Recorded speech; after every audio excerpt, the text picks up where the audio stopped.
Peygamber sallallahu aleyhi ve sellem hadislerde daha bayandap aytıp ketken.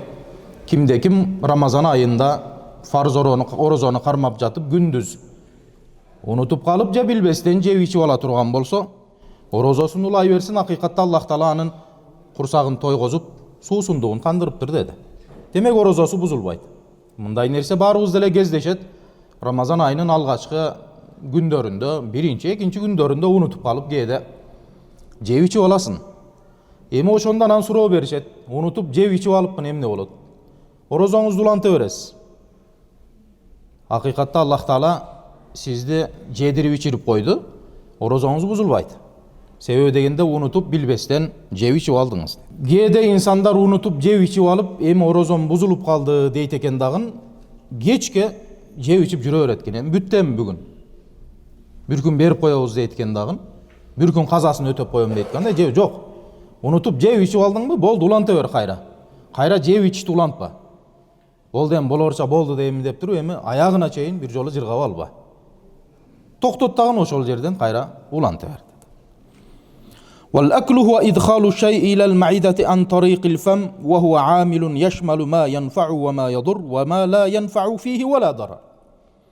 Эми жеп ич деген эмне десе, жеп ич деген бул оозуң менен ашказаныңа суусундукту же тамак ашты киргизгениң. Ал пайдалуубу, пайдасызбы, пайдасы береби, бербейби айырмасы жок дейт. Жеп ич деп мына ушуну айтат деди. Ал эми экинчи туру орозону бузуп казасын милдеттендире турган амалдардын айтып атабыз, Экинчиси ма якуму макамал акли ва шурб. Жеп ичтин ордуна өтө турган нерселерди пайдалануудагын орозону бузуп коет деди. Кандай нерсе? Бихайсу ястагни бихи ани таам ва шараб фахаза науъун минал гиза мислу хукнул алджулкуз фаиннаху юмиддул джисма бианасирил гиза al-mughni anit ta'ami wa sharab. Жеп ичтин ордуна өтөт. Адам баласына азык берет, күч кубат берет. Бул кандай десе, адамга азык боло турган уколдорду саю. Глюкозасы бар, составында глюкозасы бар уколду саю. Демек глюкозада мына медицина тармактагылар жакшы билсе керек, адамга кандайдыр бир азык күч кубат берилет. Аллаху алам, менин билишим боюнча. Мүмкүн адашкандырмын башка. Тамактын жеп ичтин ордуна өтүп атат. Адам баласыны алсыраткандын ордуна күч кубат берип, тамактын ордуна өтө турган нерсе болсо, орозону бузат деди.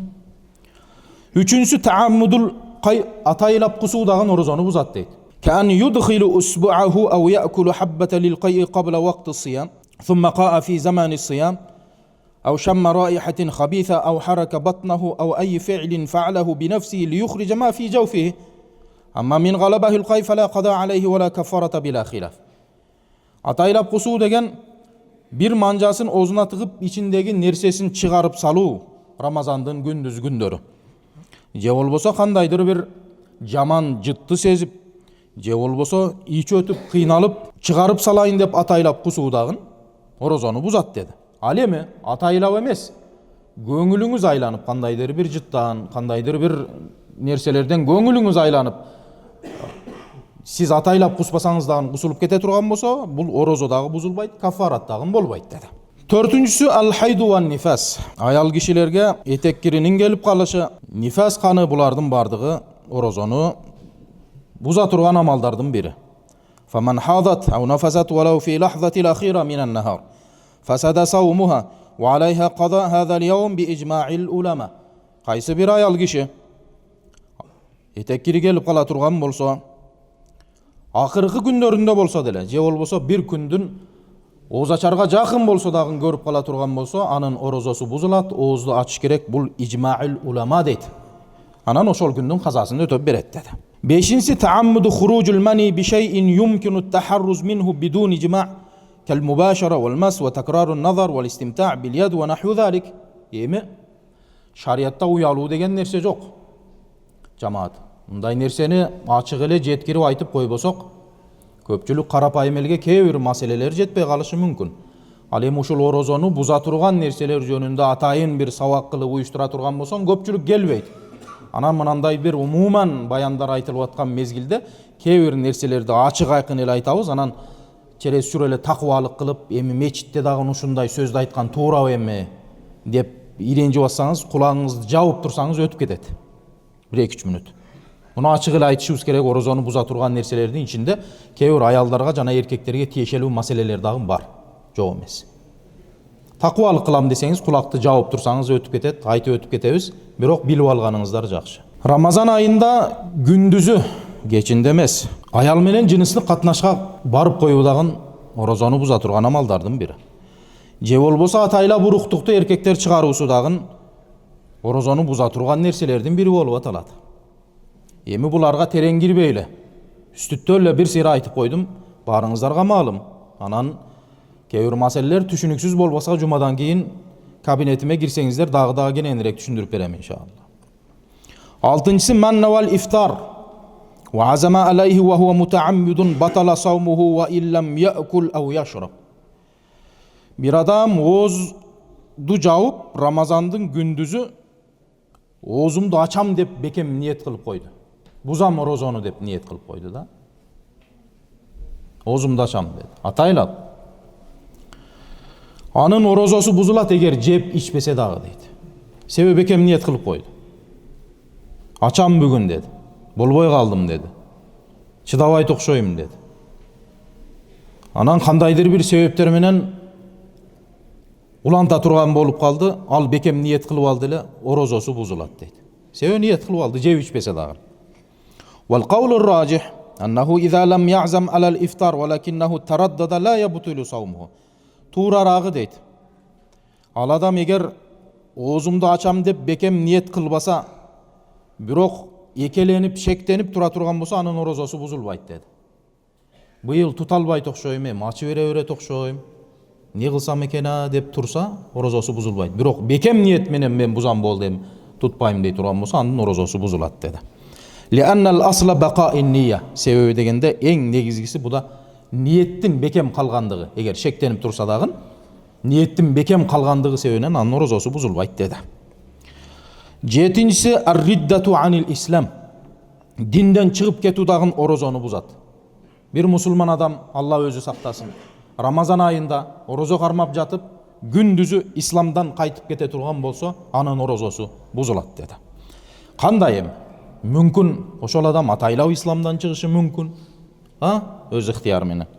Балким каман саббаллах жалла ва ала ау набийяху саллаллаху алейхи ва саллям, же болбосо Аллах тааланы сөгүп, же анын пайгамбарын сөгүп, же анын динин сөгүп, же болбосо кафырлыкты алып келип кое турган амалдарды аткарып коюу менен динден чыгып кала турган болсо, демек анын орозосу бузулат dedi. Алла өзү сактасын мындай нерседен. Эми экинчи бөлүгүнө келели. Ал-кисму ат-тани ма юбтилу сиям ва юджибул кадаа вал каффара.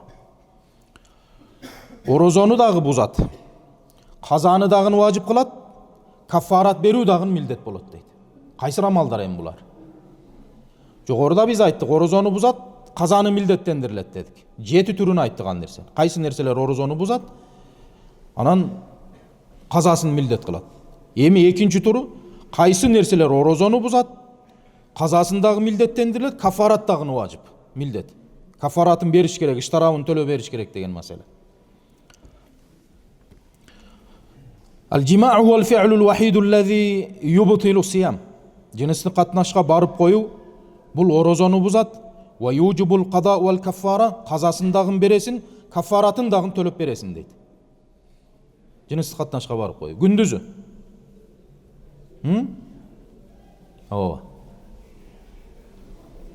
فمن وجب عليه الصيام وجامع عامدا ذاكرا مختارا بطل صومه بإجماع العلماء ويأثم بذلك ويجب عليه الإمساك عن جميع المفطرات بقية نهاره ويلزم القضاء والكفارة. Demek kimde Ramazan ayında gündüzü. Ne üçün gündüzü degendi köp kaytalap atam jamaat. Tünde ruhsat demekçi da. Gündüzü. Ertemenen саарлыкта жеп ниет кылгандан кийин күн батканга чейин тыюу салынат жыныстык катнашка баруу. Ал эми кимде-ким ушул нерсени атайлап аткара турган болсо, анын орозосу бузулат алымдардын чечими менен. Күнөөкөр болот. Ага милдеттүүсү калган күндүздү күн кечкиргенге чейин орозону буза турган нерселерден тыйылып өткөрөт. Андан кийин анын казасын берет дагы, анан кафаратын дагы төлөп берет деди. Вал кафарату хия аля тартиб. Эми бунун кафаратын төлөп берүү тартип менен болот. Кандай? Кантип төлөп берет кафаратын? Итху рахаба. Кул бошотуу кафарат болуп аталат деди. Биздин заманда кул жок. Кул бошотоюн десең, кулчулук заманда эмеспиз. Фа иллам яжид фасиям шахрайн мутатабиайн. Демек бизде кул жок болгондуктан кул бошотуп кафаратын төлөйүн десең. Кул жок болгондуктан 2 ай катарма катар орозо карма бересиң дейт. Шахрайн мутатабиайн. Биринин артынан бири, бир күн калбасын. 2 ай орозо. 60 күн орозо. Биринин артынан бирин калтырбай кармап бересиң, кафараты болот. Фа иллам ястати, эгер буга кудретиң жетпесе, фа ит'ам 60 мискинан мин аусати ма ют'иму минху ахлаху. Хош. Эгер 2 ай орозону мутатабиайн, биринин артынан бирин калтырбай тутуп бергенге кудретиң жетпесе, 60 мискин, 60 кедейди тойгозосуң, өзүңдүн үй бүлөңдү тойгозуп аткан орточо тамак аш менен.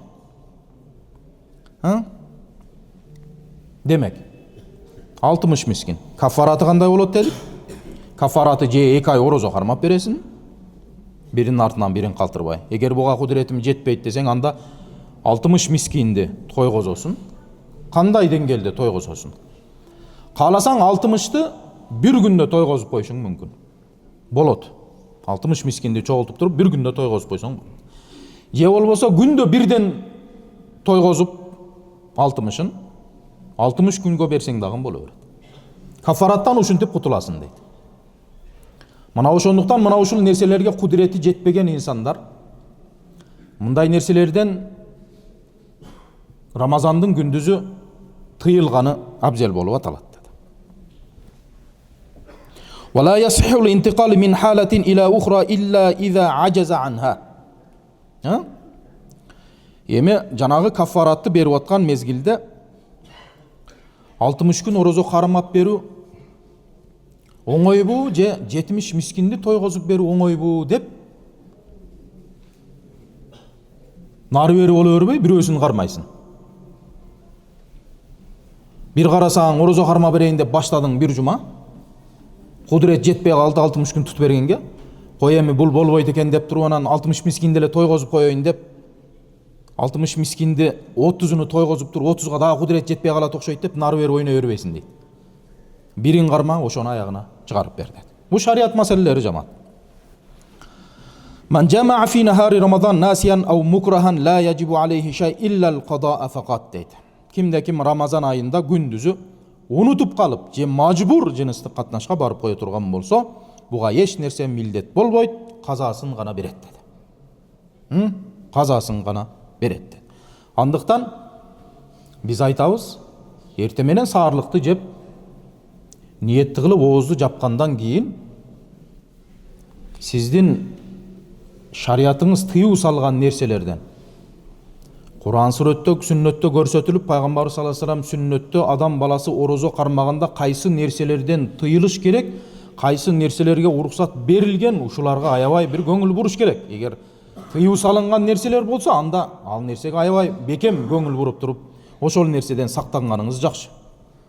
Себеби дегенде кандайдыр бир орозоңузда кемчилдик кетип туруп, кафаратка же казасын өтөп берүүгө дал келип кала турган болсо, анда өзүңүздү өзүңүз гана жемелеңиз дагы, анан ошол нерселерди берип казасын өтөп коюу кыйын болуп аталат.